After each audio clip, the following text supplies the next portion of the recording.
Assalamualaikum warahmatullahi wabarakatuh. Salam sehat dan bahagia sobat-sobat Dikdas dimanapun berada. Perkenalkan, saya Yulianti, mahasiswi Universitas Negeri Malang, program S3 Pendidikan Dasar. Alhamdulillah sehat semuanya, nggih. Baik, pada kali ini saya akan podcast tentang konsep tata kelola pendidikan yang menjadi tugas mata kuliah analisis kebijakan dan tata kelola pendidikan dasar yang dibimbing oleh Bapak Dr. Samsul Hadi, MPD MED. Baik, saja kita akan membahas pada kata kunci tata kelola pendidikan. Apa sih yang melatar belakangi tata kelola pendidikan ini perlu kita bahas gitu ya, sobat-sobat dimanapun berada. Tentang tata kelola, maka yang kita ingat adalah suatu struktur atau suatu kebijakan. Nah, sebagaimana adanya tuntutan perkembangan zaman ya, era industri 4.0, di samping itu juga adanya perlunya peningkatan mutu pendidikan ya di semua jenjang pendidikan, dan juga adanya terkait dengan relevansi yang tinggi di dalam penyelenggaraan pengelolaan pendidikan. Maka di dalam penyelenggaraan pendidikan perlunya kita memahami tentang tata kelola. Kenapa? Karena tata kelola inilah yang akan berusaha memahami bagaimana membangun suatu keputusan bersama atau bagaimana membangun kebijakan bersama untuk mencapai tujuan yang efektif, sebagaimana yang menjadi sumber referensi yang utama adalah dari dan Klostray tahun 2009. Oke, baik. Ada dua istilah yang perlu kita ketahui di dalam konsep tata kelola pendidikan ini, yaitu tata kelola dan terkait dengan pendidikan. Nah, apa sih tata kelola itu? Tata kelola merupakan suatu cara di dalam membangun pengambilan suatu keputusan. Nah, sedangkan tata kelola juga bisa dimaknai sebagai tata pamong yang menangkap respon terhadap dunia yang sedang berubah ya. Tata pamong dalam arti bagaimana kepemimpinan itu menjalankan perannya masing-masing sebagai pemangku kebijakan untuk mencapai tujuan yang efektif. Nah, ada juga tata kelola diartikan sesuatu yang berhubungan tentang praktek-praktek pengambilan keputusan secara kolektif. Nah, untuk lebih usaha sadar yang dilakukan oleh individu ya di dalam merencanakan mewujudkan adanya keadaan belajar ya, serta bagaimana sistem evaluasi kepada peserta didik itu sudah sesuai untuk menumbuhkan kemampuan yang bertanggung jawab, kemampuan dalam hal spiritual, cara adanya suatu pengendalian diri, dan juga penerapan nilai-nilai kepribadian yang baik. Nah, baik, sehingga bisa kita simpulkan bahwa pola atau struktur yang memberikan kemungkinan bagaimana membentuk suatu kelembagaan baru ya, yang membangun pola reformis atau pola pembaharuan peningkatan suatu mutu pendidikan atau meningkatkan adanya relevansi di dalam penyelenggaraan pendidikan itu sendiri. Nah, untuk itulah pentingnya kita bahas tentang konsep tata kelola pendidikan ini. Nah, untuk lebih mendalam lagi, maka kita perlu ketahui bagaimana sumber referensi utama dari Stoker dan juga Olmedo memaparkan tentang konsep tata kelola pendidikan. Nah, ternyata tata kelola itu memang tidak hanya bagian dari struktur, tapi tata kelola itu menangkap respon dunia yang harus berubah seiring dengan adanya perkembangan teknologi dan juga perkembangan pola pikir manusia untuk memenuhi suatu kebutuhannya. Apa yang menjadi kebutuhan manusia itu sendiri harus direspon gitu ya, sebagai bentuk edukasi untuk membangun adanya peradaban yang baik gitu. Nah, adanya kegagalan, kalau kita ngomong kegagalan ya, pasti adanya suatu langkah kebijakan itu juga tidak menutup kemungkinan muncul suatu kendala atau suatu kegagalan begitu ya. Nah, salah satu contoh masalah kurikulum, adanya perubahan kurikulum itu juga bagian dari lahirnya tata kelola pendidikan ya, era reformis yang mana kurikulum terus berkembang, terus berubah ya, mengikuti kebijakan dari pemerintah yang ada. Tentunya kurikulum berubah itu bukan bermaksud kurikulum itu gagal, tapi lebih mengarah di dalam pengembangan sebuah kurikulum itu perlu adanya suatu regulasi, adanya suatu monitoring, evaluasi untuk melakukan suatu penyempurnaan ke langkah selanjutnya. Nah, demikian juga disampaikan oleh Stoker bahwa tata kelola pendidikan itu kaitannya dengan desain parameter dan kerangka kerja struktur organisasi, ya, bagaimana organisasi itu bisa menjalankan sistem koordinasinya dan juga bagaimana bisa bekerja dengan baik di dalam membangun kepercayaan publik. Sekali lagi, ketika kita bahas bagaimana suatu tata kelola itu menjalankan perannya atau membangun kerangka kerjanya, kerangka kerja strukturnya untuk membangun kepercayaan publik, ini perlu suatu strategi ya. Kepercayaan publik ini mahal. Kenapa? Pastinya ketika kepercayaan itu tidak didapatkan oleh pemerintah, yang terjadi adanya berbagai macam permasalahan-permasalahan yang sangat kompleks ya di dalam pendidikan itu sendiri. Nah, sedangkan menurut Wilkin Olmedo tahun 2018 dijelaskan bahwa tata kelola itu memahami cara kita membangun kolektif pengambilan suatu keputusan. Kenapa? Karena di dalam membangun sebuah keputusan yang baru perlunya menghubungkan atau adanya interkonektivitas dan tumpang tindih yang lebih besar antara lokal, regional, dan internasional ya, dengan tujuan untuk menghasilkan keselarasan dan saling ketergantungan antara prioritas pendidikan nasional dan juga prioritas pendidikan di dalam internasional itu sendiri. Sehingga dari kedua pakar ini bisa kita simpulkan bahwa tata kelola pendidikan itu adalah suatu struktur organisasi sistem pendidikan yang menjalankan sistem kinerjanya dalam menghadapi suatu permasalahan pendidikan untuk mencari pemecahan alternatif solusi dalam meningkatkan mutu pendidikan. Nah, bagaimana kita melihat mekanisme tata kelola pendidikan yang efektif? Maka di dalam Stoker dan juga Byrne tahun 2009 mengandung 4 elemen ya sistem mekanisme tata kelola pendidikan yang efektif. Yang pertama adalah sistem aturan.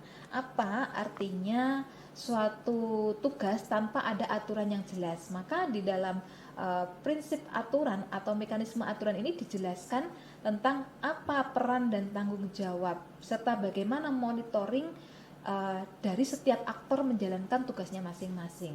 Nah, kemudian kolektif. Kolektif ini artinya adalah keputusan yang diambil bersama. Adanya peran serta orang tua, adanya peran serta masyarakat secara umum ya, masyarakat pekerja, demikian juga bagaimana keputusan sistem keputusan ini diambil juga harusnya melibatkan ke semua pihak ya. Kalau di dalam lembaga pendidikan maka ada dewan sekolah, ada dewan komite. Perhatikan di dalam mengambil suatu keputusan yang diambil bersama. Nah, berikutnya apalagi sistematika yang ketiga. Sistematika yang ketiga ini lebih mengarah kepada strategi.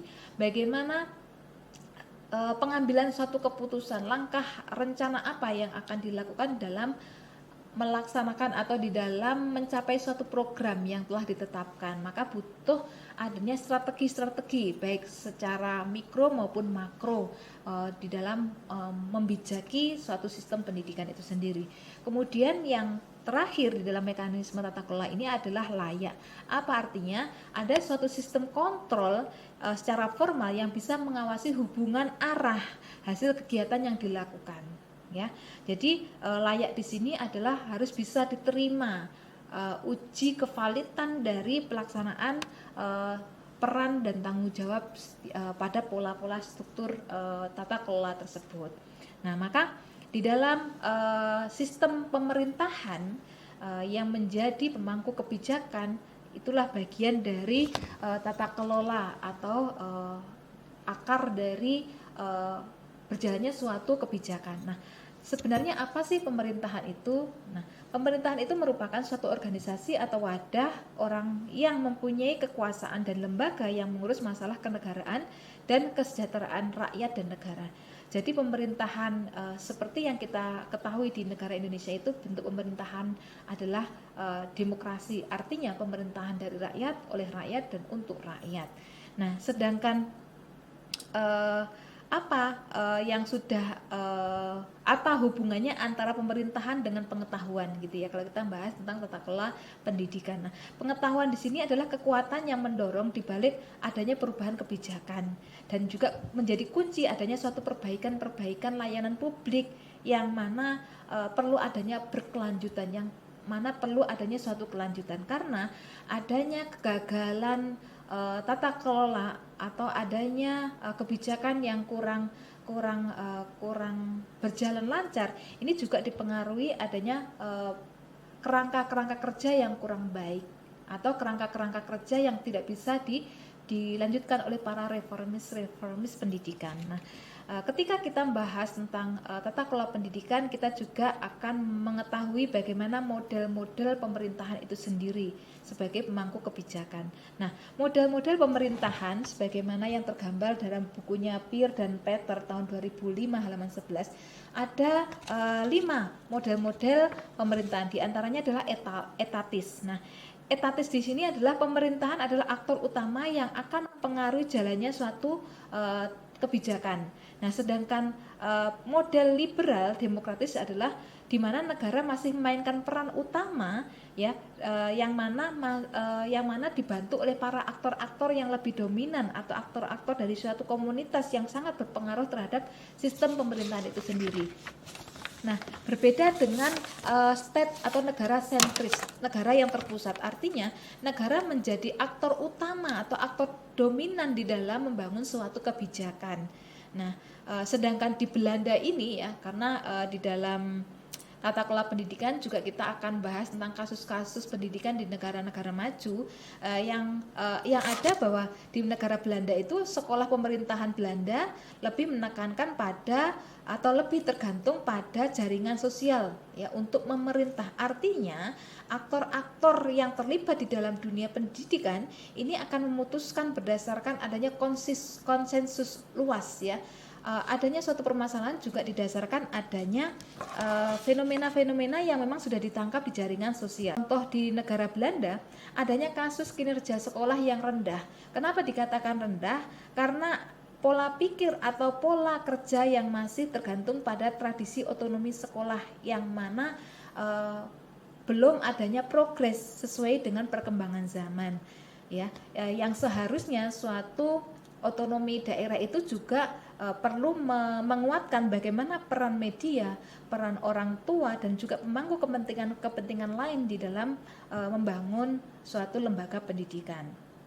Nah, maka dari itu sebagai bentuk penutup dari konsep tata kelola pendidikan ini, saya ingin sharing ya kepada sobat-sobat Dikdas dimanapun berada, bahwa konsep tata kelola pendidikan itu memberikan gambaran kepada kita bagaimana pengambilan suatu keputusan, bagaimana pola atau struktur yang akan dibangun di dalam mencapai suatu tujuan yang efektif. Ini perlu memperhatikan adanya aturan, perlu memperhatikan adanya kolektif ya pengambilan keputusan, dan juga harus valid ya, harus layak di dalam menjaminkan mutu suatu tatanan atau suatu struktur yang sudah dibentuk ya. Oke, itu demikian juga menurut Wilkin Olmedo, bahwa tata kelola ini juga memahami cara kita membangun kolektif ya, terkait keputusan, interkonektisitas dan juga hubungan yang tumpang tindih antara kebijakan yang satu dengan kebijakan yang lain, baik di tingkat lokal, regional maupun di tingkat internasional, yang mana masalah-masalah pendidikan menjadi masalah yang menjadi permasalahan mendunia ya. Kenapa saya sampaikan menjadi masalah mendunia? Karena pada intinya bahwa negara-negara maju pun juga menjadi prioritas utama untuk tata kelola pendidikan ini. Kenapa? Karena adanya tata kelola ini menciptakan peluang bagi agen atau pengusaha-pengusaha lembaga baru untuk ikut campur tangan ya di dalam mendapatkan untung dari penyampaian suatu kebijakan publik. Dan tentunya pendidikan ini juga didukung oleh negara-negara yang tergabung dalam organisasi ekonomi, organisasi untuk kerjasama dan juga pembangunan ekonomi, yang mana tata kelola pendidikan modern ini membutuhkan keterlibatan berbagai macam aktor ya, pemangku kebijakan dalam perusahaan-perusahaan besar ya. Kenapa? Karena pendidikan ini juga membutuhkan adanya suatu pengawasan yang kuat ya di dalam membangun cakrawala perkembangan pendidikan yang lebih variatif dan dinamis. Nah, ada 3 tema yang penting bagi tata kelola pendidikan ini, diantaranya adalah akuntabilitas, peningkatan kapasitas, dan pemikiran strategis.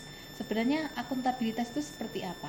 Akuntabilitas ini adalah menjawab satu tantangan ya, bagaimana pelaku itu bisa menyikapi adanya suatu tindakan atau aktor-aktor yang memiliki persepsi yang berbeda di dalam memaknai suatu kebijakan.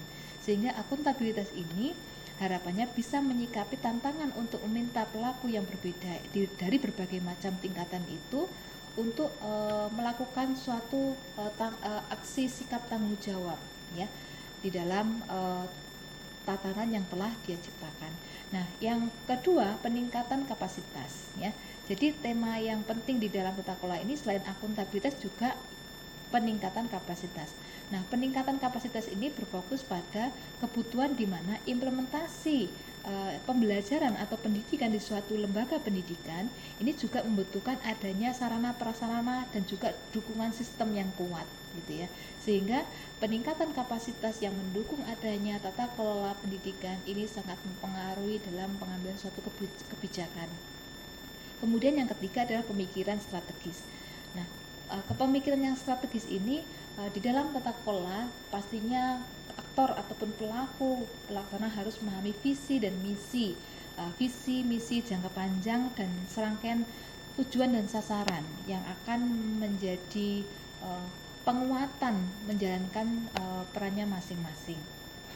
Nah, dari hal inilah maka kita rumuskan bahwa pengertian dari tata kelola pendidikan itu adalah suatu struktur organisasi sistem pendidikan yang menjalankan kinerjanya di dalam menyikapi berbagai macam permasalahan-permasalahan yang kompleks ya di dalam dunia pendidikan.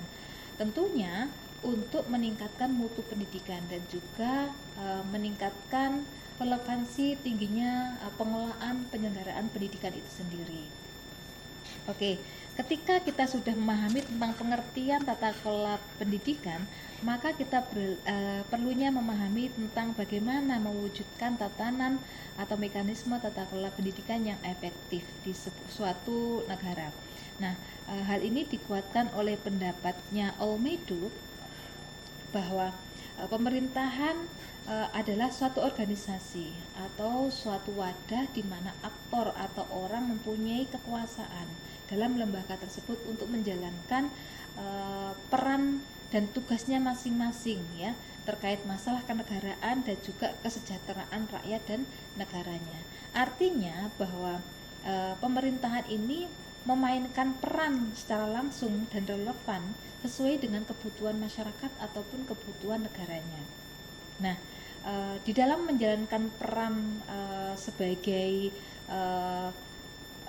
pemangku kebijakan atau sebagai pengelola adanya suatu kebijakan, maka dibutuhkan adanya pengetahuan. Pengetahuan inilah yang mendukung atau mendorong dibalik adanya suatu perubahan-perubahan kebijakan dan kunci untuk memperbaiki layanan publik yang mungkin selama ini belum mengarah kepada kebutuhan masyarakat atau kebutuhan rakyat di negara tersebut.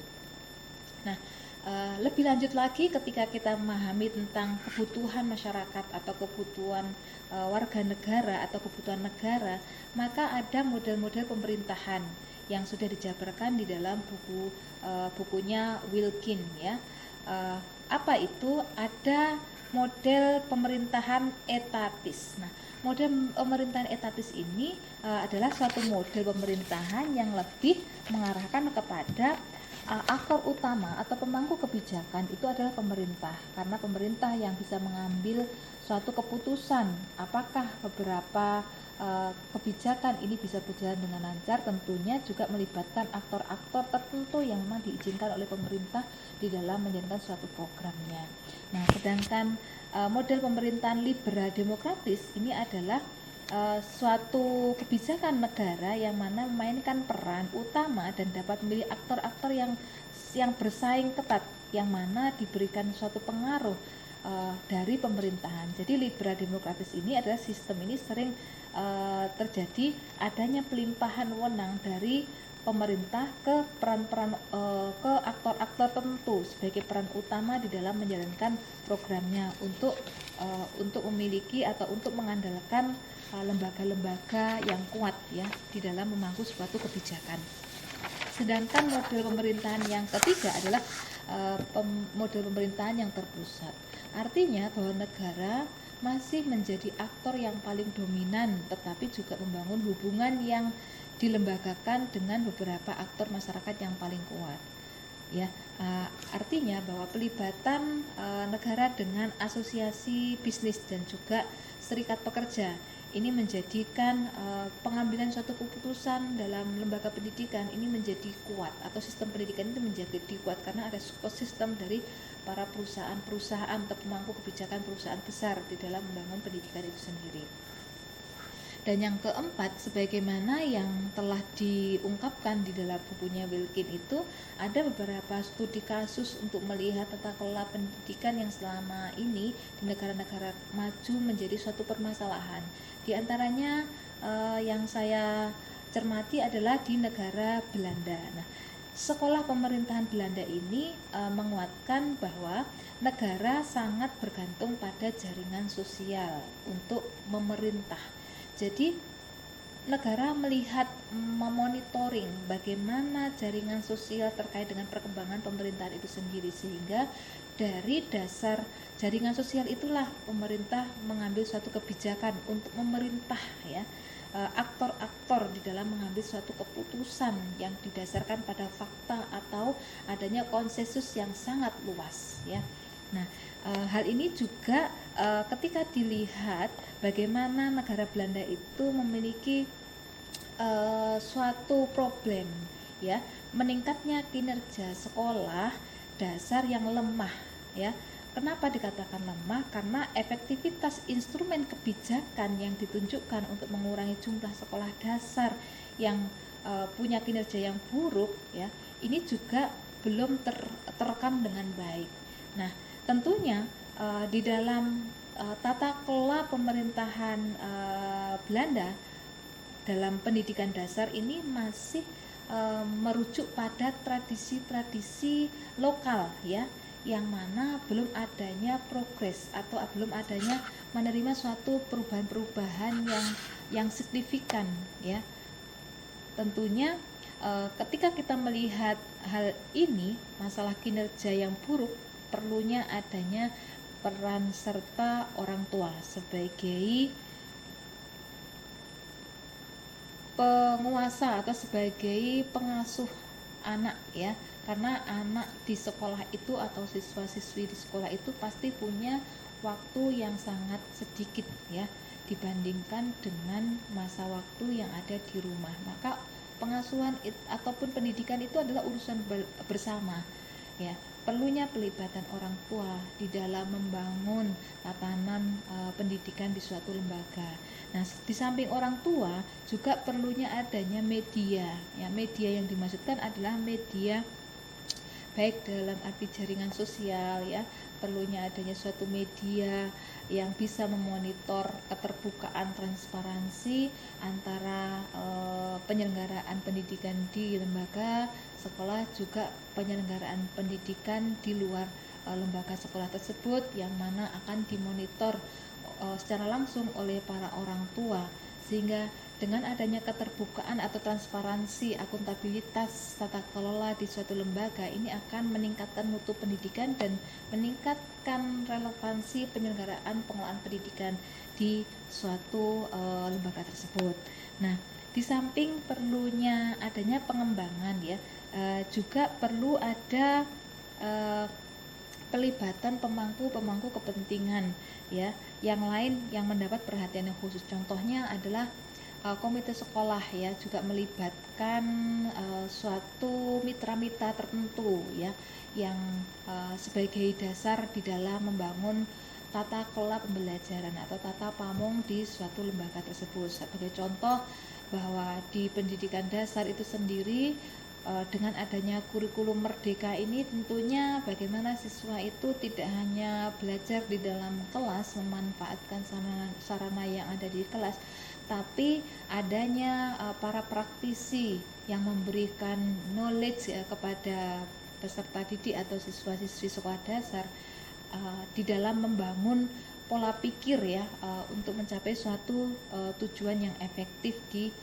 di dalam visi misi dan lembaga tersebut, di dalam visi misi lembaga tersebut. Nah, ketika kita melihat bahwa adanya program transparansi antara orang tua dan juga para pemangku kepentingan di dalam mendukung tata kelola di suatu lembaga, ini akan menghadirkan rapot ya, bahwa mutu pendidikan akan terus bisa meningkat ya, akan terus bisa berkembang karena adanya dukungan baik berupa moral maupun material yang mungkin tidak bisa dilakukan dalam otonomi lembaga tersebut, tapi juga perlunya adanya kerjasama dengan para pemangku kebijakan dalam bisnis ya, baik lokal, nasional maupun internasional. Nah, selain itu juga sobat-sobat Dikdas dimanapun berada, ketika kita mengetahui bahwa tata kelola suatu lembaga pendidikan itu juga sangat terkait dengan tata pamong. Nah, ketika kita lihat tata pamong, maka bagaimana kepemimpinan itu bisa berjalan dengan efektif, perlunya adanya tujuan dan sasaran yang jelas gitu ya. Tujuan dan sasaran yang jelas itu maksudnya adalah apa gitu ya? Maksudnya adalah suatu aturan ya. Jadi di dalam mekanisme tata kelola pendidikan yang efektif itu menurut Stoker mengandung 4 elemen yang sangat penting dan perlu kita ketahui. Di antaranya yang pertama adalah aturan. Jadi perlu adanya suatu aturan di dalam menjalankan suatu program atau suatu sasaran ya. Jadi sasarannya siapa, kemudian monitoringnya seperti apa. Nah, bagaimana aturan-aturan itu perlu dikuatkan, ditegaskan di dalam menjalankan suatu program tersebut. Nah, selain aturan yang menguatkan visi dan misi, tujuan dan sasaran di suatu lembaga pendidikan di negara maupun di dunia internasional, maka juga perlunya kolektif. Sistem kolektif ini adalah pengambilan suatu keputusan yang diambil secara bersama-sama. Artinya bahwa sistem keputusan yang diambil bersama ini harus bisa diakomodir dengan baik. Nah, ketika kita melihat banyaknya aktor-aktor yang melakukan tindakan penyelewengan ataupun tindakan-tindakan yang buruk ya, seperti adanya gratifikasi, adanya pembelian ijazah palsu gitu ya, adanya oknum-oknum ya, sebagai pendidik ataupun sebagai oknum di dalam suatu sistem pendidikan itu. Nah, ini menghadirkan suatu kerangka-kerangka kerja yang buruk untuk reformasi pendidikan selanjutnya atau regulasi pendidikan selanjutnya. Sehingga dengan adanya keputusan yang diambil bersama secara baik gitu ya, secara musyawarah, ini akan menghadirkan hasil yang bisa diterima oleh masyarakat pada umumnya gitu ya. Ketika kita melihat kebijakan suatu negara, adanya regulasi perubahan kurikulum gitu ya, dengan berawal dari adanya observasi, adanya komunikasi, adanya sosialisasi dengan para pemangku kebijakan maupun dengan berbagai macam pelibatan negara-negara maju ya di dalam mensupport ataupun mendukung jalannya suatu pendidikan, sehingga ini juga akan memberikan efektivitas ya pelaksanaan pendidikan di suatu negara tersebut. Nah, di samping kolektif ya, mekanisme tata kelola pendidikan itu juga perlu mempertimbangkan yang mana istilahnya adalah strategis. Dikatakan strategis ketika pengambilan keputusan ini memang melibatkan suatu perencanaan yang mantap ya, perencanaan, adanya kekuatan, adanya kelemahan ya di dalam menunjang suatu program ya, sehingga kerangka kerja jangka pendek maupun jangka panjang itu bisa diukur dengan berbagai macam instrumen kinerja yang baik gitu ya. Dari instrumen itulah yang nanti menjadi tolak ukur evaluasi untuk strategi penyelenggaraan pendidikan di waktu selanjutnya atau di periode selanjutnya. Nah, kemudian ketika kita mengkaji dari sistematika tata kelola pendidikan yang efektif ya terkait dengan kelayakan ya, maka kita bisa melihat sistem tata kelola pendidikan di negara kita bahwa mekanisme tata kelola pendidikan yang efektif ini digagas juga oleh pemerintahan saat ini ya, oleh Bapak Nadiem Makarim, bagaimana pemerataan pendidikan ya, baik di daerah terpencil ya, bahkan juga kita melihat adanya aksi-aksi pelibatan para akademisi ya di dalam kegiatan kampus mengajar, di dalam kegiatan program magang ya, KKNT atau kuliah kerja nyata yang secara terpadu, dan juga kegiatan-kegiatan yang dikoordinir oleh negara di dalam menyelesaikan berbagai macam permasalahan-permasalahan terkait dengan pendidikan saat ini. Nah, inilah yang disebut dengan istilah layak ya. Jadi layak itu ada sistem kontrol formal yang dapat mengawasi hubungan dan juga hasil kegiatan yang dilakukan. Nah, sobat-sobat Dikdas dimanapun berada, ketika kita membahas tentang tata kelola pendidikan, pastinya tidak elok ya kalau kita belum menampilkan suatu profil bagaimana tata kelola pendidikan di negara kita. Untuk itu mari kita simak video terkait gambaran profil tata kelola pendidikan yang ada di salah satu lembaga pendidikan negara kita. Silakan menyimak dengan baik.